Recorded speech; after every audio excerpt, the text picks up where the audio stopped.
Hello friends, welcome back to my channel Champa's diary. তো আজকে হচ্ছে কালী পুজোর পরের দিন, আর আজ আমরা বেরিয়েছি ঠাকুর দেখতে। আমরা প্রথমেই চলে এসেছি আমাদের বেলদা বাস স্ট্যান্ডে গান্ধী পার্কের প্যান্ডেল দেখতে। এবারে প্যান্ডেলটা সত্যি খুব সুন্দর করেছে, এরকম প্যান্ডেল আগে কখনো করে না। আর প্রতিমাও খুবই সুন্দর এবং তার পাশেই হচ্ছে সুন্দর প্রোগ্রাম। তারপরে আমরা চলে গেছি ট্যাক্সি স্ট্যান্ডে ঠাকুর দেখতে। এবারে ট্যাক্সি স্ট্যান্ডের প্যান্ডেলও দুর্দান্ত করেছে। তারপর আমরা গেছি বেলদা থানার কালী মন্দিরে। বেলদা থানার কালী মন্দিরের বাইরে প্রতিবারই এত সুন্দরভাবে রঙ্গোলি তৈরি করে। তারপরে আমরা গেছি শ্মশান কালী ঠাকুরের।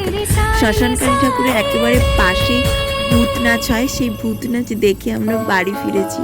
তো তোমাদের সাথে দেখা হচ্ছে আরও একটা নতুন ব্লগে। তো আজকের মতো বাই বাই।